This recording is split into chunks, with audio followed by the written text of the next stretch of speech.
మనతో పాటు ఉన్నారు ప్రముఖ జ్యోతిష్య వాస్తు పండితులు బ్రహ్మశ్రీ అన్నవరపు తిరుపతి మూర్తి అవధాని గారు. ఇప్పుడు వారితో మాట్లాడి మరిన్ని విషయాలు తెలుసుకుందాం. మనకున్న సందేహాలన్నింటినీ కూడా నివృత్తి చేసుకునే ప్రయత్నం చేద్దాం. నమస్కారం గురుగారు. ఓం శ్రీ మహాగణాధిపతయే నమః. గురుగారు, లక్ష్మీదేవి మనకు కలగాలి అనంటే, ఆవిడ అనుగ్రహం కలగాలి అనంటే, అనుకున్న విధంగా మనకు డబ్బులు సమకూరాలంటే అసలు ఏం చేయాలి అని మనం కొన్ని వీడియోస్లో మాట్లాడుకోవడం జరిగింది. సరే, మీరు చెప్పినట్టుగా విధానాలు ఆచరిస్తాము, లక్ష్మీదేవి అనుగ్రహం కలుగుతుంది, మనకు అనుకున్న విధంగా ఆ డబ్బు సమకూరుతుంది. మరి వచ్చిన డబ్బు నిలవకుండా ఎక్కడికక్కడ ఇప్పుడు ఒక 50,000 సంపాదించాము అని అంటే అందులో 40,000 కాస్త ఈఎంఐలకని, ఇళ్ళ రెంట్లకని రకరకాలుగా వెళ్ళిపోతూనే ఉన్నాయి తప్ప డబ్బు అనేది ఎక్కడ మిగిలేటట్టుగా కనిపించట్లేదు ప్రస్తుత రోజుల్లో. నిజంగా ఇలా అవ్వకుండా ఎక్కడికక్కడ మంచి ఒక ప్లానింగ్ ప్రకారంగా వచ్చిన డబ్బు నిలవాలి, మన ఖర్చులు అన్ని కూడా తగ్గాలి, పొదుపుగా ఉండాలి అని అంటే ఏం చేస్తే బాగుంటుందంటారు? కోపం రాదుంటే ఒక మాట చెప్తానమ్మా. ఇవాళ వాతావరణం ఎలా ఉందంటే నిరంతరం యుద్ధ ప్రతిపాదిక. యుద్ధం చేయకపోతే మనకు బ్రతుకు లేదు. ఇవాళ మీరు, నేను, ఆయన, ఈయన ఎవరైనా సరే ప్రతిరోజు లేచిన దగ్గర నుంచి రాత్రి వరకు యుద్ధం చేస్తూనే ఉండాలి, పోరాడుతూనే ఉండాలి. పోరాడట్లేదా వేరే వ్యక్తికి మనం ఆహారం అయిపోతున్నాం. ఇందులో ఒక మనిషిని తప్పు పట్టడానికి కూడా మన దగ్గర అర్హత లేదమ్మా. ఎట్లా అంటే మీరున్నారు, నేనున్నా, మనకి వాళ్ళ భగవంతుడి వల్ల ఈ ప్రజెంట్ ఉన్న పరిస్థితుల్లో ₹1 అవసరం లేదనుకుందాం. కానీ ఇంకొక వ్యక్తి ఉంటాడు, అతనికి కుటుంబ జీవన విధానం నడవాలి అని అంటే అతనికి టార్గెట్ పెడతారు, నెలకి ఇన్ని క్రెడిట్ కార్డులు అంటగట్టాల్సింది ఎవరికైనా సరే టార్గెట్. అతను అట్లా అంటగట్టకపోతే అతని కుటుంబం పోషణ వెళ్దు. అతని కుటుంబ పోషణ కోసం, భార్య బిడ్డల కోసం అతను ఏదో ఒక రకాలు, నీకేం పర్లేదు నేను చూసుకుంటా, అంత దీని ఎంత అవుతుంది, ఎంత అవుతుందని చెప్పి మీకు అంటగట్టేశారు. బాగానే ఉంది. అప్పటి వరకు కూడా మనకు లేనిపోయిన అవసరాలన్నీ కూడా అప్పుడు మనకు ఆ క్రెడిట్ కార్డు మన దగ్గరికి రాగానే మనకు అవసరాలు గుర్తొస్తున్నాయి. మనకి ఎందుకు మంది కాదు కానీ పక్కన పడేట్లా, మనం కూడా పక్కన పడేస్తున్నామా? పక్కన పడేట్లా. అది చూడంగానే 45 రోజులు టైం ఉందిగా, మనం వాడుకుందాం, కట్టేద్దాం అని అనుకుంటాం. క్రెడిట్ కార్డ్స్ పైన ఆఫర్లు కూడా ఉంటాయి కదా అదే చెప్పి మనం వాడేస్తున్నాం. కానీ 45 రోజుల తర్వాత మనం వాడే డబ్బు మనం కట్టగలమా, కట్టలేమా, మనకు వచ్చే ఇన్కమ్ ఎంత ఉంది, ఈ ఇన్కమ్లో మనం ఎన్ని ఖర్చులు పోతున్నాయి, ఎన్ని ఖర్చులు పోతే ఎంత మిగులుతుందో మనం కట్టగలమా అనేటువంటి ఆలోచన చేయట్లా, వాడేస్తున్నాం. కట్టట్లా, వాడు అంత కట్టేసి వెళ్ళిపోయాడుగా, రికవరీ వాడి ఇంకోటి వస్తాడు. ఇక నోటికి ఎంత మాట వస్తే అంత మాట. ఎందుకంటే మీ మీద కక్ష లేదు అతనికి, మీ మీద కోపం లేదు, అతని జీవితం అది, జీవన విధానం. అతను మిమ్మల్ని గట్టిగా ఏదన్నా అరిచో గిరిచో డబ్బు తీసుకెళ్ళకపోతే అతని కుటుంబం గడవదు. వ్యక్తిగతంగా మీ మీద ఎలాంటి కక్షలు ఉండవు, కానీ అతను భుక్తి వెళ్ళాలి కుటుంబం. ఇది జీవితకాలం ఇంతేనా? దీనికి ఎక్కడికైనా ఒక చోటుకు రావాలనుకునేటువంటి దానికి ఇందాక మనం ఒక వీడియోలో చెప్పుకున్నాం, ఇంట్లో దుమ్ము ధూళి ఏది ఉండకూడదు అని చెప్పి. దుమ్ము ధూళి మన ఇంట్లో లేదు అని అంటే కుబేరుడు అంటే ధనవంతుల జాబితాలో మనం జరిపినట్టేనండి. ఎట్లా? మామూలుగా కూడా దీనికి ప్రధానంగా రేపు అమావాస్య రోజు నాడు ధూమావతి అమ్మవారి ఆరాధన చేయటం వలన మంచి ఫలితం పొందుతారు. ధూమావతికి నమః అనుకుంటూ ధూమావతి అమ్మవారు ఆవిడ ఎలా ఉంటుంది అంటే మాసిపోయిన బట్టలు కట్టుకొని, తెలుపు లేదంటే బూడిద రంగు మాసిపోయిన బట్టలు కట్టుకొని, జుట్టు విరబోసుకొని, మొహాను బొట్టు లేకుండా వైధవ్యం గల స్త్రీ ఉన్నట్టుగా వికార రూపంతో చేతిలో చీపిరి చాటా పట్టుకొని ఉంటుంది ఆవిడ. దశమహావిద్యల్లో ధూమావతి అమ్మవారు అలా ఉంటుంది. ఆవిడ మొత్తం అంతా శుభ్రంగా క్లీన్ చేసి చేత అవతల పడేస్తుంది. ఆ చీపిరితో మొత్తం క్లీన్ చేసి చాటతో అయితే అవతల పడేస్తుంది ఆవిడ. అలా కూర్చోండి అంటే ఆవిడ వచ్చి పడచడం కదా నేను అనేది, ఆవిడని ఆరాధించడం వల్ల మనకు అలా జరిగేది. మన ఇంట్లో ఎప్పుడైతే కనుక దుమ్ము ధూళి లేదో మనం ధనవంతుల జాబితాలో చేరిపోయినట్టే. ఇప్పుడు కొంతమంది ధనవంతులు ఇళ్ళకెళ్ళండి మీరు, వాళ్ళకేం లేదు, రోజు అందులోంచి గ్లాస్ తీస్తాడు, శుభ్రంగా తుడుస్తాడు, మళ్ళీ అక్కడ పెడతాడు. అతని పని రోజు అదే, వచ్చి గ్లాస్ ఐటమ్స్ మొత్తం ఒకరు తుడుస్తాడు, ఇంకో ఐటమ్స్ మొత్తం ఇంకొకరు తుడుస్తారు. వాళ్ళకి వేరే పని ఏమైనా ఉంటుందా? వాళ్ళకి నెలకు ఒక 15,000 20,000 జీతం ఇస్తారు. ఇట్లా ఒక 10 మందికి జీతం ఇస్తున్నారంటే నెలకు వచ్చేటప్పటికి 2 లక్షల జీతాలు పోతున్నాయి. సంవత్సరానికి 24 లక్షల జీతాలు ఇస్తున్నావు అంటే భగవంతుడు ఆ పొజిషన్లో నేను ఉంచినట్టే కదా. ఆ పరిస్థితి మనకు రావాలి. ఈఎంఐ అనేటువంటి భారం నుంచి మనం బయటపడాలి, ఆలోచన వచ్చి మనకు బ్యాలెన్స్డ్గా జీవితం మనకు కావాలనుకుంటే ధూమావతి అమ్మవారి ఆరాధన శ్రేయస్కరమమ్మ. కానీ ఇవి ఉగ్రదేవతలు ఆరాధించకూడదు అంటారు కదా గురుగారు, చాలా తప్పు. దేవతలలో ఉగ్రము శాంతము అనేటువంటిది ఉండదమ్మా. మనం ఆరాధించే విధానాన్ని అనుసరించే ఉంటుంది. ఓకే. ఇప్పుడు మీకు ఓం నమ శివాయ తెలుసుగా, ఈ ఓం నమ శివాయ 5 అక్షరాలతోటి చనిపోయేటువంటి మనిషిని బ్రతికించవచ్చు, బ్రతుకున్న మనిషిని చంపేయచ్చు. మరి ఓం నమ శివాయ ఉగ్రమా? కాదు కదా.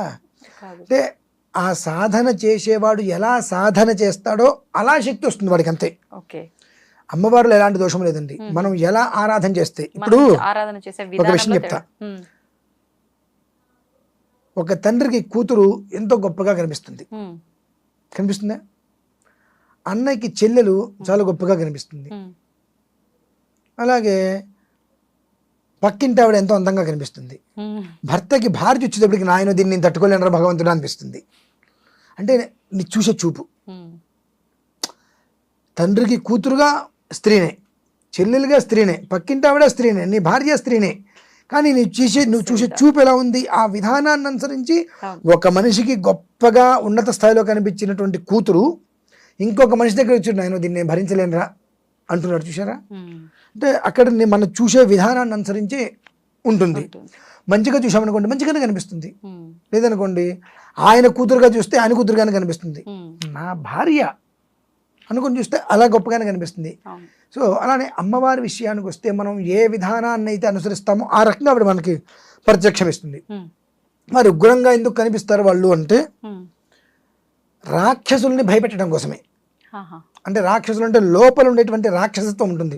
అమ్మో ఆవిడంత ఉగ్రంగా ఉన్నారు, ఆవిడ పూజ చేస్తే మనకి ఏం జరుగుతుందో, మనం జాగ్రత్తగా ఉండవనేటువంటి విషయంలో ముందర స్థితిగానే ఆ భయాన్ని దృష్టిలో ఉంచుకొని పాపం చేయకుండా ఉంటారని చెప్పి కాస్త వాళ్ళు అట్లా ఉగ్రంగా కనిపిస్తుంటారు. కానీ ఉగ్రదేవతలు కదమ్మా.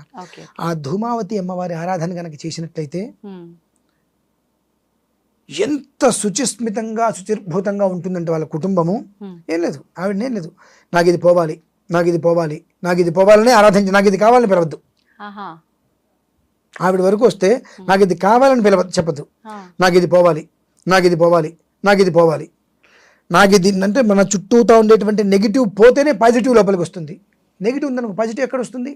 రాదు కదండి. సో అలానే మన చుట్టూతో ఉన్నటువంటి నెగిటివ్ విపరీతంగా ఉంది. ఆ నెగిటివ్ ఉండటం వల్ల మనం పాజిటివ్గా దేన్ని మనం తీసుకోలేకపోతున్నాం. కాబట్టి రేపు అమావాస్య మంచి రోజు, చాలా విశేషమైంది. అమ్మా తల్లి నాకు ఈ కష్టం పోవాలి, ఈ నష్టం పోవాలి, నన్ను ఇబ్బంది పెట్టేటువంటి ప్రతిదీ నా నుంచి దూరం వెళ్ళిపోవాలి అని అమ్మవారికి ఆరాధన చేసుకొని అమ్మవారికి సంబంధించిన కొంత హోమం ఉంటుంది, కొన్ని ద్రవ్యాలతో ఆమెను తృప్తిపరచండి. తద్వారా ఏమవుతుందంటే ఏ ద్వారంలో నుంచి నీలోనే నెగిటివ్ వెళ్ళిపోయిందో అదే ద్వారం నుంచి పాజిటివ్ మొత్తం లోపలికి వస్తుంది. సో ఎప్పుడైతే కనుక నీ ఇంట్లో దుమ్ము ధూళి అనేటువంటిది మొత్తం అడుగు బయటికి గెంటేసిందో నీ దగ్గర లేదు అనే మాట లేదుగా. ఇంకా 100 మందికో 10 మందికో ఎంతమందికో నువ్వు నీ ఇంట్లో ఎప్పుడైతే దుమ్ము ధూళి అని బయటికి వెళ్ళిపోయినాయో నీకు తెలియకుండానే 10 మంది నీ చుట్టూతో ఉంటారు. 10 మంది నీ ఇంట్లో 10 రకాల విధానాలు అనుసరిస్తూ ఉంటారు. 10 మందికి నువ్వు జీతం ఇస్తున్నావు, ఏం చేస్తున్నావు, కానీ 10 మంది కుటుంబాలని నువ్వు పోషించగలుగుతున్నావు. నీ ద్వారా 10 మంది కుటుంబాలు భోజనం చేస్తున్నాయి. అంటే ఆ పరిస్థితి నీకు ఎవరిచ్చారు? అమ్మవారు ఇచ్చింది. ఎందుకు ఇచ్చింది? నువ్వు ఆవిడ్ని ఏం కోరావు? అమ్మా ఇది నాకొద్దు, ఇది నాకొద్దు, ఇది నాకొద్దు. ఇందులో కూడా మీరు కోరింది భగవంతుడు ఇవ్వడండి, గుర్తుపెట్టుకోండి. ఇప్పుడు మీ ఇంట్లో ఇంత చంటి పిల్లాడు ఉన్నాడు, 2 ఏళ్ళు 3 ఏళ్ళు ఉంటాయి. వాడు చాకు తీసుకుంటాడు, మీరు ఒప్పుకుంటారా? వాడు నాకు అదే కావాలంటాడు, మీరేం చేస్తారు? వేస్తారు కదా. అదే విషయం మన దగ్గరకు వచ్చినప్పుడు మనం ఒకటి అడుగుతాం భగవంతుడిని, అది మనం ఏమనుకుంటాం, ఇది నాకు మంచిది మనం అనుకుంటాం, కానీ భగవంతుడికి తెలుసు అది మీకు మంచిదో కాదో. సో కాబట్టి అది మీకు భగవంతుడు, నేను అడిగింది ఇవ్వవా అని భగవంతుడి కోపం. మన పిల్లవాడు కొన్ని తీసుకుంటే అది వాడికి ప్రమాదం అని చెప్పి మనకు తెలుసు. మనం ఎవరి పిల్లలం? ఆయన పిల్లలం. మరి ఆయనకి తెలియదా మనకేది కష్టమో? కాబట్టి భగవంతుడి దగ్గర విషయం ఎలా ఉన్నా కేవలం ధూమావతి అమ్మవారి విషయానికి వస్తే నాకు ఇది వద్దు, నాకు ఇది పోవాలి, నాకు ఈ దరిద్రం పోవాలి, నాకు ఈ ఒక్క నికృష్టమైన జీవితం పోవాలి, ఈ అప్పులు పోవాలి, ఈ అమ్మైనటువంటి వ్యవస్థ నాకు పోవాలి, ఇది పోవాలి, ఇది పోవాలి, ఇది పోవాలంటే నీలో ఒక రకమైనటువంటి జ్ఞానం ప్రకాశిస్తుంది. ప్రకాశిస్తే నీకు వచ్చేటువంటి 50,000 10,000 1,00,000 ఆ రూపాయిని నువ్వు ఏ రకంగా సర్దగలుగుతావు, ఏ రకంగా రూపాయిని దాచుకోగలుగుతావు అనేటువంటి స్థితిని నీకు ఆవిడిస్తుంది. 1 కోటి రూపాయలు సంపాదించేవరకే కష్టమండి. ఆ 1 కోటి రూపాయలు జాగ్రత్తగా నేర్పరితనంగా ఫిక్స్డ్ చేసుకుంటే దాన్ని అదే సంపాదించుకుంటుంది. ఆ స్థితి అనేటువంటిది నీకు ఇస్తుంది. అయినప్పటికీ కూడా నేను ఇంకా గొప్పతనంగా ప్రదర్శన చేయాలనుకుంటే ఎవడేం చేయలేడు. నీకు ఈ సమస్యలు వద్దు, కష్టాలు వద్దు, ప్రశాంతంగా బ్రతకాలనుకున్నప్పుడు ఆవిడని ఆరాధించు. ఓకే. నీకు ఇవన్నీ దూరం చేసేస్తుంది. ఉమ్. నీకు రావాల్సిన ప్రతి ఒక్కటి నీ చుట్టూతా ఏర్పాటు చేస్తుంది. అవి వచ్చిన తర్వాత కూడా దాంట్లో ఆ ఇచ్చినటువంటి దాంట్లో తృప్తి పడకుండా ఇంకా ఏదో కావాలని కోరుకుంటే అప్పుడు నీకు మళ్ళీ యథావిధిగా అత్యాస వద్దు. మొదటికి వచ్చేస్తావు. కాబట్టి రేపు అమావాస్య రోజు నాడు ధూమావతి అమ్మవారి యొక్క ఆరాధన కనుక చేసుకొని ఆవిడికి హోమం చేసి ఆవిడికి ఇవ్వవలసినటువంటి ఆహుతి యజ్ఞద్రవ్యాలు ఆవిడికి సమర్పణ కనుక చేసినట్లయితే ఆ చీపిరి చాటా పట్టుకొని ఇల్లు మొత్తం శుభ్రంగా కడిగి ముగ్గులు వేసి పెడుతుందండి అమ్మవారు. అంత నీట్గా చల్లగా హాయిగా ఉంటారు ప్రతి ఒక్క కుటుంబం కూడా. ఒక్కసారి ఒక చిరు ప్రయత్నం చేసి చూడమండి, వాళ్ళే చెప్తారు అది విషయం అయితే. ధన్యవాదాలు గురుగారు.